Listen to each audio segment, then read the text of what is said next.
Alright, so hello one and all, welcome back to another Mushoku Tensei skipped content review episode thing for Season 2, Part 1, Episode 1, whatever the anime episode is called. I don't have them wrote down this time, I'm sorry, I'm not as professional. In this series, I think it's pretty self-explanatory. I go over the anime to discuss everything that it had skipped from the light novel. Without further ado, let's get into things.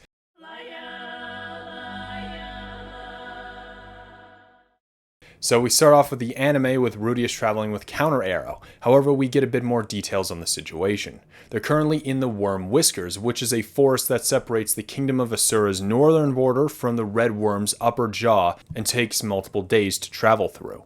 Rudius is currently a passenger for the merchant Bruno, which we meet in the short story The Death of Ariel, which we found in my Season 1 Episode 18 review. TLDR, he was a small-time merchant, but now he's a big shot and needs protection from bandits and monsters. I do refer to The Death of Ariel a lot throughout the series, so I apologize if you have seen it, and if you haven't, go check out the review. It's an important one. At least just that section. And it's a fun one. Anyway, that's why Bruno hired Counter Arrow, as well as brought on some passengers like Rudius, as well as 2 other swordsmen, who would likely all fight for their lives if the carriage was in some kind of danger. And so, essentially, it's more bodyguards that he doesn't have to pay for. And it's noted that Counter Arrow had actually helped in assisting the recovery efforts of the Fidoa displacement incidents, and helped refugees find a new home. So, they are pretty good people. And Suzanne goes over the region a bit, in a bit more detail compared to the anime. The Northern Territories is what the northern regions of the central continent is called. You could very much compare it to the likes of the Demon Continent, but it's not as desolate and awful. It was harsh, hard to grow crops and obtain food, the majority of nations were poor and fought over scraps, and the monsters were far stronger than those in the Asura Kingdom. This did attract veteran adventurers, but it wasn't enough to make things prosperous here. That's kind of what Counter Arrow is doing here. After reaching rank B, Asura just wasn't tough enough for them, so they went to re-establish themselves in the Northern Territories, specifically in the 3 magic nations. We talked a little bit about them in the last episode. Despite the weak nations in the Northern Territories, there were a few countries that managed to do very well for themselves despite the conditions. These were the 3 magic nations. We have the Kingdom of Ranoa, known for its institutions of magical learning, the Duchy of Neris, known for its manufacturing of magical implements, and the Duchy of Basharant, known for its expertise in arcane research. These 3 countries united together and basically monopolized the region. But now, the town that Rudius and Counter Arrow stay at is called Rosenberg, which is 2 months away from the northern Asura border. It was sometimes referred to as the gateway to the Northern Territories and was quite possibly the largest city in the Duchy of Basharant. The export of magical implements from there to Asura provided more than half of the entire country's revenue. Rudius finds and books an inn like usual, but we obviously get more details of that in the entire scene that follows it. Basically, there's a local currency that the people use, but Rudius has Asuran coins, which is actually more trustworthy and valuable than whatever's used here. And as for Rudius being all depressed at the inn, it's kind of just a longer version of it. To be honest, there's not too much to note. It's clear that he's still obsessing over Eris, and it's heavily implied that he's not searching for Zenith to actually find her. It's to do anything to distract himself, to get away from anything that could remind him of Eris. However, he does think of a plan to find Zenith. It'd be nearly impossible to find her on his own. He says that it's like trying to find a single left-handed person in a crowd of 10,000 right-handed people. However, what if the left-handed person, or Zenith, found him? That would make things much easier. Just like with Dead End in Season 1, he'd promote his name, except this time grow famous enough so that Zenith, or someone associated with her, can find him. That's the plan. However, one thing that I wanted to note about the scene is color. He says that on his way here, he had looked up to the skies. In Asura, the skies were almost always blue, with very few clouds to be seen. And all that could make him think about is the opposite: red. But now in Basharant, all he sees is white, with some odd speckles of bright greenery that soon get covered in snow.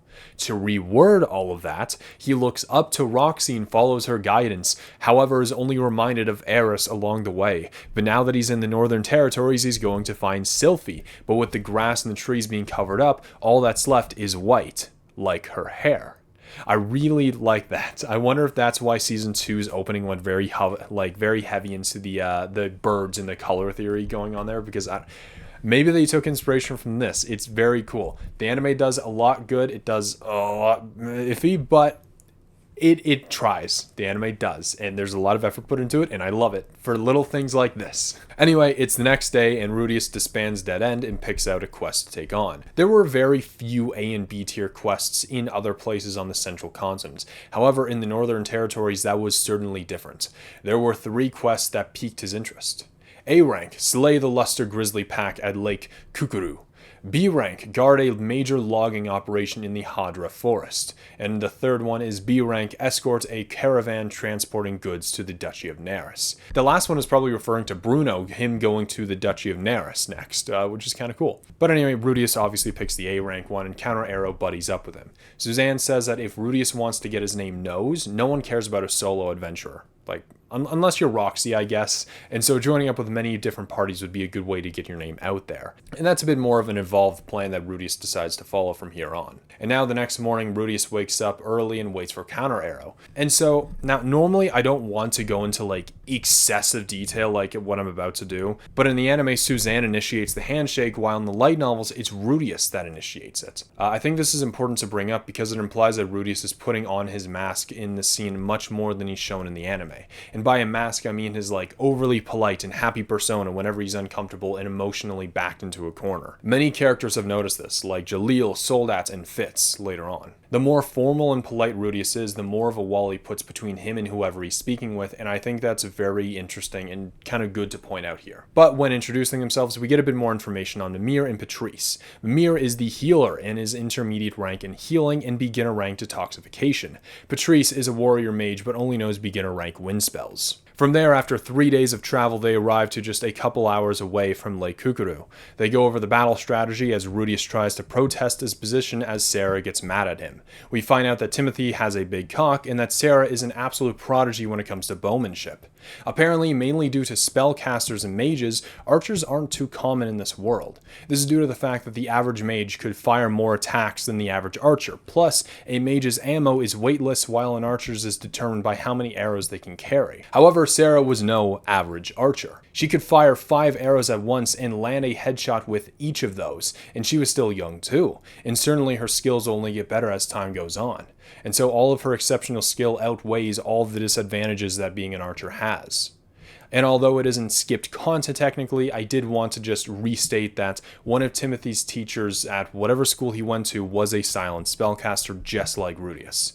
Anytime a name or figure comes up, I usually want to mention it just in case they become relevant at a later date. It's noted that the Luster Grizzly is a B-ranked monster and is one of the most common monsters that you can find in the Northern Territories. However, these Luster Grizzlies differ from regular bears in a few ways. They moved in decently large packs, and when winter grew close, they worked together to gather a large stockpile of food. It's at this time of the year that they hunt humans far more frequently. However, during the summers when they mellow out and sit by the waters to mate. It's during this season that the adventurers often wait for night and strike when they're most vulnerable. And so these bears technically never hibernate, really. In fact, they get more like angry and vicious with when snow comes. So that's interesting. But anyway, the fight scene itself between the bears was a bit more fast-paced in the light novel, but it was very slightly different. Timothy in the light novel used his spell 2 times, and it was, "Let the vast and blessed flame converge at thy command. O raging fire, offer us a great and blazing gift. Great fireball." After killing about 10 of the 20 initial grizzlies, it was revealed that there were more grizzly packs down below that were hidden in mud. This pack was about 60 large, and despite the distance between Counter Arrow and the bears, they are fast, and retreat is not an option. And so when Counter Arrow was fighting off the bears, terrified out of their minds and shaking, they still fought with determination. And as this was still happening, it almost seemed like Rudius was having a panic attack. Although this could just be me misreading the situation, because in the anime, he said like, "Oh, what is this feeling? It's excitement," right? He seemed to be getting excited over the situation, but in the books, it's specifically said to be that it was intense. It could just be that he finally remembered the thrill of fighting for your life, but Rudius was shown to never really be into that kind of thing. It could be rather the feeling of approaching death, not only from his past life, but also from this life. He never really fought for his past life much, and this second life is an opportunity for him to make a better life for himself. So seeing other people fight for their lives could be him remembering, "Oh, right, this is my second chance. I can't just throw it away." And so with an extremely calm voice, that's when he says, "It's all right. I'll handle this. And that's when he uses Exodus Flame. This is him starting to break the barriers of his depression and finally move on with his life. And it's after this that they go back to the bar, buy people drinks, and after Rudius drinks some whiskey, which he doesn't like, he goes back to his inn to recall the moment that just happened with the bears and why he decided to fight. There's one thing that flashed in Rudius' mind at that moment: Roxy. And to my surprise, my analysis was somewhat correct. And so his explanation is that Roxy had likely been in a very similar situation as that one, yet she fought on. She never gave up. And she went on to teach Rudius things and to show him the world. And it's not just her, it's also his family and Sylphie, which the anime kind of goes into. He still has a lot, so there's something worth fighting for. And a part of his second chance is thanks to Roxy, because she showed him the outside world. And so by throwing this second chance away, it's like spitting in the face of his goddess, and he cannot do that. But now this is where the Rudius ends, with Rudius throwing Eris's hair into the fire. However, this is not where the light novel ends. This is where we get Sarah's point of view of the story so far and why she hates Rudius. Sarah grew up as the daughter of a hunter and a wife. They couldn't afford to have any last name, and so they just had a single name. And they couldn't afford to give Sarah a last name, so she is just Sarah. And when I say that, like, you can buy a last name, what I'm really meaning is, like, they were just common folk. Just like Sylphie, for example. She doesn't have a last name. When it comes to those in the Demon Continent, their last names are generally whatever their species name is. Roxy Magurdia, the Meager, Ruger Superdia, the Super, probably others that I can't think of. But on the Central Continent, and presumably on the Millis Continent as well, it works very similarly to the medieval times in our world. Only those with power had surnames. And so, back to Sarah, she was raised in the Milbots region, and the Nodos Grey Rats were the ones who controlled it. Now, the Grey Rat name isn't overly uncommon. Many of those who had the name were either low or mid-ranked nobles. None of them were commoners. And so when she first heard the name Rudius Grey Rat, she just thought that he was some noble brat who ran away from home and tried to become an adventurer. And then at the first sight of danger, they would turn tail and run. Much like Cliff, actually. And still, much like Cliff, every now and then one of these noble brats would end up having actual skill and go on to become full-fledged adventurers. But Sarah had never seen that happen, and she's been tasked to guard noble children plenty of times. The point is, all these brats can try adventuring, but ultimately, if it fails, they have somewhere to fall back to. But not many adventurers do, not Sarah. And she thought that Rudius was just another one of those brats. He must have made up the thing about his mother and would turn tail and go back home when something dangerous happened. But he didn't. He was clearly strong, and she thought that he might even be a saint-tier magician. But that also annoyed her. If he was so strong, then why hide it? She talked to Suzanne about this, and Suzanne says that Rudius' story is obviously true. He's not just some brat. He really is looking for his mother and has actual skill as a magician. And after that mission, Sarah knew that. But even still, deep down, she still wanted to call Rudius a fraud. And personally, I think that she's referring to his mask that he puts on. The overly polite and full of manners kind of mask, I guess. I really need to find a better way to phrase that, I think. But that's a facade that I had already talked about before, and it seems like that Sarah sees right through it. And that's why she's still frustrated with him. And that is episode 1 of Mushoku Tensei Season 2, Part 1, Skipped Content. Huzzah! Look at that. I'm recording this for 17 minutes. I don't know how much the cut is going to be. Probably like 15. That is really short. That's shorter than what I calculated, actually. That's shocking. That's scarily short. What?